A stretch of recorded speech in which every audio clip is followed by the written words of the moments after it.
Hey guys, welcome back to another video on the Inside Spurs channel. Happy Monday. It's a little bit gloomy, a little bit miserable out there, but I hope your day is going as good as it could do. I know it's Monday, I know we all don't like them, but do you know what? The sun will come up tomorrow, hopefully, all right? We're talking a little about the game yesterday at 2 o'clock against Brentford, the 2-2 draw. We'll talk about some of the stats, we'll talk about some of the performances. There was a lot to take from that game, and a lot to take in a really positive way. And there is one thing that has irked me a little bit about the fan base, to be honest, which I'll go into as well. But anyway, guys, we're going to talk about Brentford. So, if you weren't aware, if you didn't watch the game, we drew 2-2 away to Brentford. Obviously taking a lead, going down 2-1, and then scoring again. And all goals coming in the first half. So, if you only watched the first half, that's all you really need to watch, right? Maybe not. So, we started off the game 1-0. Christian Romero scored a header from a James Maddison free kick. Money free kick, absolute money. Romero then goes off actually due to a concussion where I can't remember, was it Wissa or is it Mbuemo? I think it was one of the two where the ball kind of sat up. He goes up to try and head it and heads the back of the head of the attacker. So he was a bit groggy. A couple minutes later, he scores the goal, heads the ball in, and he did look a little bit groggy after that. And then obviously Ange, through the medical team, took him off, which that is the right thing to do. I think a lot of people are saying, why didn't we use a concussion sub? And Ange Postecoglou says, because I didn't want to. I wanted to get the player off. He didn't look right. So there's no point using that sub, because actually it gives Brentford another sub to use later in the game. So we didn't want to take the risk on basically thinking he's never going to come back into this game anyway. So obviously Romero disappointed by that, but actually, you can tell he could have a really good partnership with Mickey van der Ven. They then scored a penalty from Mbuemo. This new penalty thing, when you watch back the penalty, he touches his left foot and he goes down holding his right shin. You know what I mean? Like, by the rules, it is a penalty, but the rules have gotten so soft. That's ruining a game of football, that's just a joke. And then Wissa scored a goal about 10 minutes after that, literally through a deflection off Van der Ven. Keeper probably was going to save it anyway, but it's one of those freak ones that on any other day it would have just been cleared away easily, but it took a little bit of a nick off Van der Ven and it goes over the top of Vicario. And then our second goal was obviously Maddison spinning, kind of getting tripped and tackled. The advantage got played, and Emerson Royal with a sweet finish, by the way. It was a really good finish. When he scored, a couple of my friends who don't support Spurs messaged me going, that is an outrageous finish. And I went, and that was from Emerson Royal. Now, had that been Sonny or Kane in the past, you'd go, yeah, that's about right for them. But Emerson, to be fair, has come on leaps and bounds. So let's talk a little bit about stats before I sort of talk about key performers and what have you.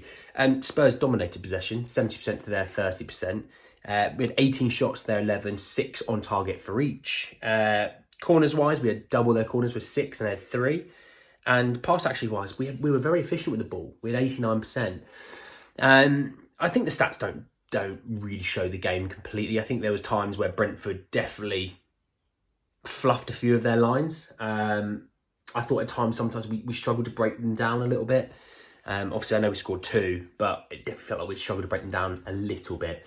I thought we didn't really get a lot from our wingers, and Kulusevski and Son, and Richarlison recorded I think the fewest amount of touches of an outfield player yesterday over the weekend. So definitely struggled in that regard. I mean, I will go through some really key, interesting stats. Actually, I'll do that before. Actually, I talk about some of the performances, just because I think it's important to add that in. And if you, this one, I think these two are the most interesting. And it said that Spurs starting 11 yesterday had an average age of 25 years and 65 days. Their youngest in a Premier League match since March 2020, which was versus Wolves, and that was under Jose Mourinho. So we see, if you're not seeing the trend in the action, it does kind of look like we are clearing out some older names, bringing in some younger faces. And the idea is you want to bring players in, have them until sort of the back end of their prime, move them on, and then just keep that conveyor belt going, which we haven't been doing, which is something we definitely do need to do. Another one was that Spurs registered 358 touches in the attacking third against Brentford today, yesterday. more than they recorded in any Premier League match last season when their best was 319 away to Bournemouth. So you can tell, had we played a very high line, we pinned them back, and you are susceptible to the counter-attack when that happens, and we were. And then one last bit about the pre-match huddle, where our players, instead of doing it in the middle of the in their half, actually went over to the fans, they clapped the fans, and they did it there, which I think was a really nice touch, which Adam said it was nothing to do with him, and he loved that. And actually, what James Maddison said was that Sonny had texted him the night before and said, I've got an idea. Instead of doing the huddle in the middle of the pitch, let's do it in front of the fans. Which definitely makes you think about the fact that they are incorporating more of that connection to the fans, which I think is a really nice touch. And you can tell Son has come in with a few ideas for the captaincy, which is quite nice. So let's talk performances. The first thing first, and I want to say this, and this irked me, was the amount of Spurs negative Twitter people saying, oh, Vicario's going to age my life, Vicario's rubbish, Vicario's this, that and the other. It's your first Premier League season game at a hostile environment in a London derby away to Brentford, who beat you only a few games previous into the last season. So to kind of sit there and say, he's this, he's that, he's rubbish, he's that, it's his first game. We conceded the penalty. Those are potluck half the time. And the second goal, what can he do about that? He goes down to easily save this ball. Vicky van der Ven tries to get a block on it and it lobs him over the goal. What is he supposed to do there? So he's not at fault for either of those goals. Playing out from the back, people going, God, he's really shaky, he's really this, that, other. I didn't think he was all that bad, and I think he will grow with confidence. I didn't hate what I saw of Vicario. It's his first game. Let's give him a chance. After 8 to 10 games, if he's still giving you the same issues, then maybe I might understand it. But he's had 90 minutes of Premier League football, and people are already throwing him under the bus. That about Spurs fans I do not like. You should back your players. You should give them a chance. Let him breathe.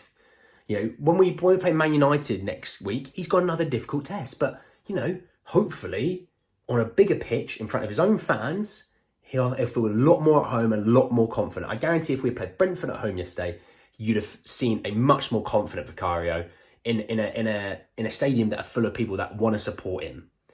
So that I wasn't very impressed with. And that's big Spurs Twitter pages that were going in on him. And I did not like that whatsoever.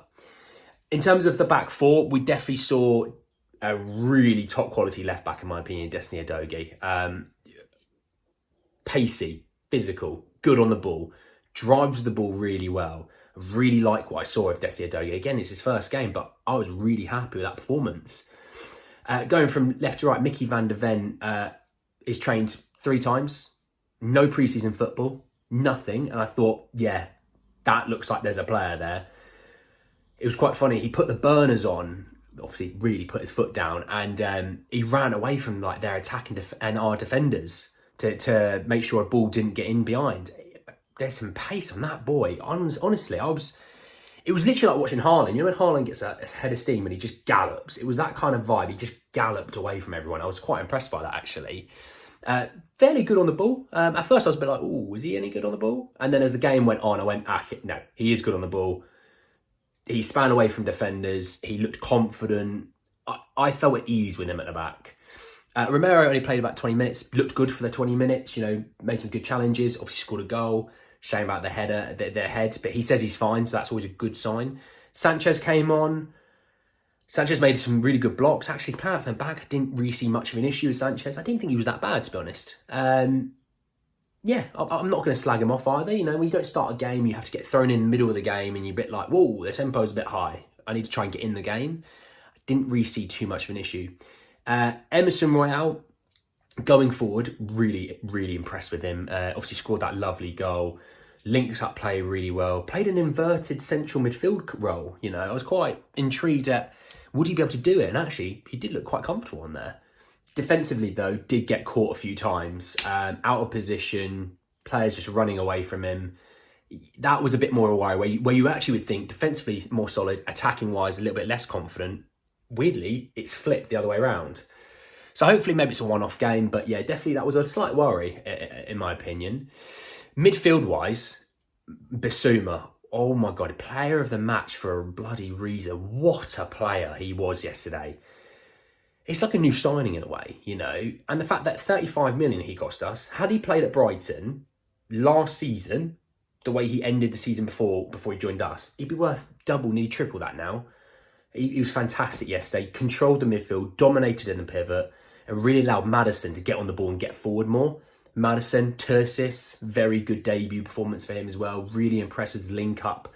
I definitely think give it a bit more time. His link up with the final third will be really good, but his link up in the midfield was fantastic. Skip, all right with the ball, didn't do anything stupid, got caught out of position a little bit. Didn't really offer a lot, but didn't also cause many mistakes. So it was all right. It was all right. When Bentancur was back, though, that is a midfield three. Maddison on the left, Biss on the hold, Bentancur. Yes, please. Yes, please. Just I'm going to say it's that. Front three struggled. Definitely struggled. I think when you look at Son and Kulu, Son didn't really get the ball that much. I was quite weird. Kulu had the ball a decent amount and just didn't really do a lot with it. I was quite... I don't know, maybe Henry was giving him issues, Rico Henry, the left back at Brentford, but I was kind of disappointed with Kulu. His service wasn't very good. His link-up play wasn't all great. It just wasn't it, to be honest. Sonny looked really isolated out on that left wing. I think as time goes on, you might see Sonny move more into a central role. And you might even see Richie go out left a little bit. And that's something that I think would be quite interesting is how they could interchange. So Richie go a little bit out left because he can play left mid. That is a natural position. Right wing isn't, but left wing is. And maybe Sonny coming in, that could be an interesting move, personally. And yeah, Richie really struggled to get on the ball. Link-up play, lost the ball quite a lot. And do you know what? He's just had a knock. We'll give him the benefit of the doubt there. You know, it's first game of the season. I'm not gonna crucify anyone. Royale wasn't great defensively. Skippy got caught out of position quite a bit, but I'm not going to crucify him for it. It's the first game of the season. It's a whole new system that they need to spend time getting used to. But there was really great positives in Basuma, Maddison, Udogie, Van der Ven, even Romero for the time he was on the pitch, that you really sat there and went, okay, there's a good nucleus of there, and there's a good nucleus of young players as well. Players that are Prem proven, like Romero, Basuma and Maddison, but also the young two, who, by the way, left back and left centre back, completely new to one another, both played very well in my opinion. So lots to take away, really good. And I think come October, I think you'll really start to see the system kick into high gear. We're still new to it. We're still got to take our time. But anyway, guys, that's the end of the video. I hope you did enjoy it. Drop a like on the video if you did. Hit me in the comments section below about what takeaways you took away from the game. Any standout performers? For me, Basuma and Maddison would be the two guys that I gave the biggest ones to. But those back three guys that I was just talking about, I'm excited by those three as well. Subscribe to the channel if you are new, and hit the bell notification for more. By the way, guys, I will have probably 2 more videos out today, which are based around transfers. So don't worry, if you're a transfer fiend, you will be fed very nicely today. There's quite a bit to get into, some shocking news as well. So stick around for that. But anyways, guys, that's the end of the video, and I'll see you all very, very soon. Take care, lads.